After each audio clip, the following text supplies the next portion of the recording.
Lend God and you will prosper.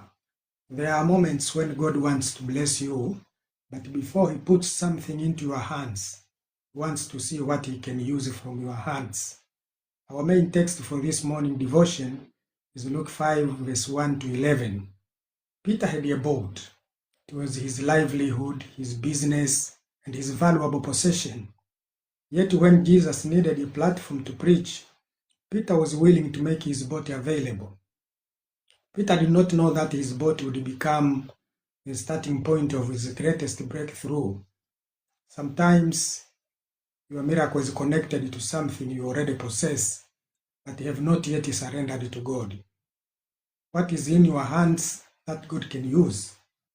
Your boat may be your money, your house, your vehicle, business, profession, time, influence, your land, your technology, or even your testimony. When you lend what you have to the kingdom, God knows how to repay you. In Proverbs 19:17, the Bible says, he who has pity on the poor lends to the Lord, and he will pay back what he has given. So you see that there is a possibility of you lending to the Lord. Number one, make your possessions available to Jesus. Luke 5:3 says, then he got into one of the boats which belonged to Simon. Jesus needed a boat and Peter had one. Peter could have said, this is my business. I am tired because I did not manage to get anything for the whole night. I've already worked all night.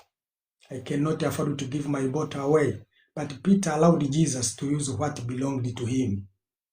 The boat that had produced nothing for Peter became a platform for Jesus to reach many people.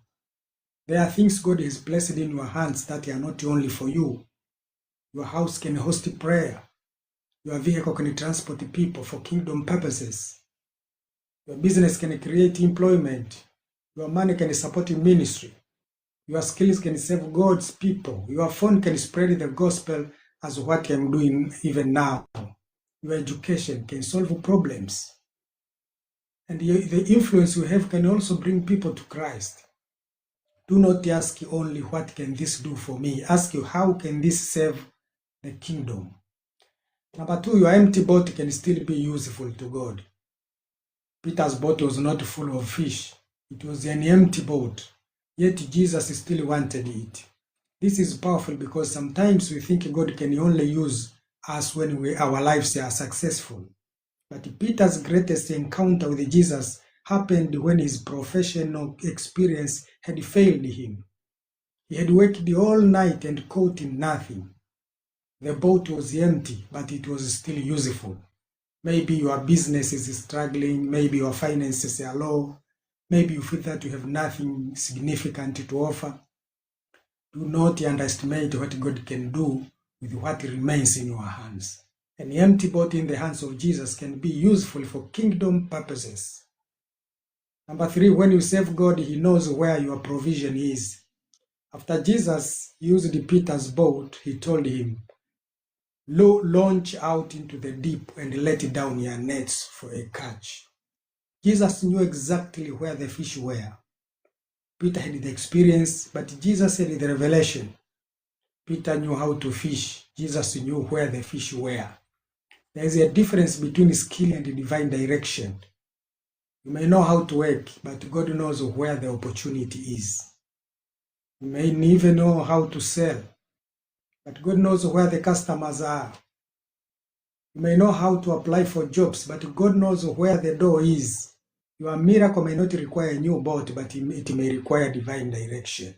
When Jesus gives you an instruction, obey it. Number four, obey God even when your experience says otherwise. Peter responded, Master, we have toiled all night and caught nothing. Nevertheless, at your word we let down the nets. Peter's experience said nothing is there. His circumstances said it won't work. But Jesus said, let down your nets. Peter chose the word over his experience. There will be moments when faith must speak louder than experience. Your past says I failed, but God says try again. Your history says you cannot. God says I can do a new thing. Never allow yesterday's failure to cancel today's instruction. One word from God can change the results of an entire season. Number 5, your obedience can produce an overflow. Luke 5:6 says, and when they had done this, they caught a great number of fish and their net was breaking. Note the sequence. Jesus used the boat, Jesus gave the instruction, Peter obeyed, and the catch came. The miracle followed the obedience. Peter did not receive the catch because he had worked harder. We remember he toiled the whole night without receiving anything. He received it because he obeyed the word of Jesus. Sometimes we keep asking God for a harvest while ignoring the instruction He has already given us. Obedience positions you for what God has prepared. Number 6, God's blessing is too big to be selfish. The catch was so great that the net began to break.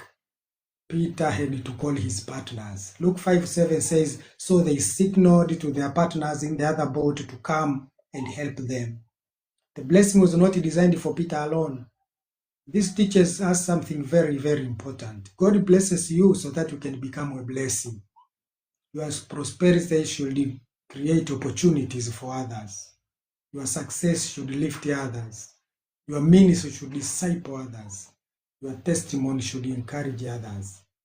Kingdom prosperity is not merely look what God gave me. It is look what God can do through me. God does not bless us merely to increase our possessions. He blesses us to increase our impact. Number 7, know your limits. Do not let the blessing sink you. The boat became so full that they began to sink. This is a warning. A blessing without wisdom can become a burden. A person can pray for prosperity and then destroy himself because he does not know how to manage prosperity. Some people can survive prosperity but cannot survive abundance. They become proud, they stop praying, they stop serving, they stop giving. They become controlled by money. They become too busy for God. They cannot even attend church services. They start worshiping the blessing instead of the blesser. Never allow what God gives you to take you away from the one who gave it. The blessing should lift you closer to God, not to pull you away from Him. Number 8, the greatest miracle is not the fish, it is the transformation. Peter was astonished by the catch, but then something greater happened. In Luke 5:8, we see when Simon Peter saw it, he fell down at Jesus' knees. Peter moved from recognizing Jesus as master to recognizing him as Lord. We've learned earlier that he said master, but now he's saying Lord. The miracle revealed the identity of Jesus. Peter did not merely say, what a great business opportunity. He fell at Jesus' feet. The greatest blessing is not what gets into your hands. The greatest blessing is what happens in your heart. If prosperity makes you proud, you have missed the purpose. If promotion makes you abandon God, you have missed the purpose. Even if people see you as a successful person, if wealth makes you forget prayer, you have missed the purpose. If success makes you stop serving God, you have missed the purpose. God's blessing should produce a deeper surrender. Number 9, God wants to transform your profession into a kingdom mission. Jesus told Peter, do not be afraid. From now on, you will catch men. Peter was a fisherman. Jesus did not destroy his understanding of fishing principles. He transformed that principle into a kingdom assignment. Peter knew how to find fish. Jesus would teach him how to find people. Peter knew how to use the right net. Jesus would teach him now how to use the gospel. Peter knew the right environment for fish. Jesus would teach him how to discern the right environment for reaching people. Your skills can serve the kingdom. If you are a teacher, teach for God's glory. If you are a business person, conduct business with integrity. If you are a farmer, you can use your influence for God's purposes. If you are a communicator, communicate truth. If you are a leader, lead people toward Christ. And if you are a professional, let your profession become a platform for kingdom influence. God does not waste your experience. He redeems it for his purpose. Number 10, the miracle removed Peter's fear about his future. Jesus said, do not be afraid. Why? Because Peter was about to enter a new season. He had just seen what Jesus could do with his boat, his obedience, and his willingness. Peter discovered, if I follow Jesus, my future is secure in his hands. He could live his whole life because he had encountered the one who could provide for him. Verse 11 says, they left everything and followed him. Peter had learned a powerful lesson. Jesus was more valuable than the fish. The provider was more important than the provision. The kingdom was more important than the business. The call was more important than the catch. Kingdom principle here is that when you lend to God, you are not losing. You are sowing into God's purposes. But remember, biblical prosperity is not a formula that says give something and God must make you rich. Rather, it is a life of stewardship, obedience, generosity, and wisdom. And kingdom purpose, trusting God as your provider. Your resources belong to God. Your abilities, your opportunities, your business, whatever you do, it belongs to God. Even your future belongs to God. So ask Lord, what can I place in your hands? Join me now in prophetic declaration. You can raise your hands wherever you are and declare after me. My empty boat will become a platform for God's purpose.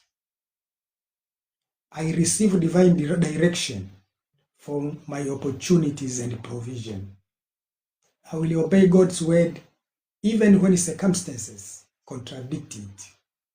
My season of emptiness is coming to an end. God is connecting me with the right people, opportunities, partners, and resources. I will not allow God's blessing to destroy my relationship with Him. My prosperity will become a blessing to others. My skills, profession, and business and influence will serve the kingdom of God. I will not be controlled by money. I will use money to advance God's purposes. I will not sink under the weight of God's blessings. My greatest treasure is Jesus Christ. I receive grace to launch into the deep. I receive grace to let down my nets again. My testimony will bring people closer to Jesus. Oh, Heavenly Father, thank you for this wonderful day. We ask you, Lord, to give us divine direction and productive opportunities. Let every fruitless season come to an end, Lord. Reveal where our opportunities are. Lead us to the right people, right places, right partnership, and the right opportunities. We refuse to operate by human wisdom alone. Direct our steps, O Lord. Deliver us from selfishness and misuse of resources. Teach us to use everything you have blessed in our hands for your glory and for the blessing of others. Every fear concerning our future, our business, our ministry and provision, I command you to leave us in the name of Jesus Christ. Lord, prosper the work of our hands according to your will. Give us wisdom to manage resources. Give us grace to give, discipline to save, diligence to work, and the understanding to multiply what you have entrusted to us. Transform our skills, Lord, our influence, our resources into instruments for advancing your kingdom. Make us a blessing to our family, community, church, and our generation. Thank you, Lord, for a great day you gave us today.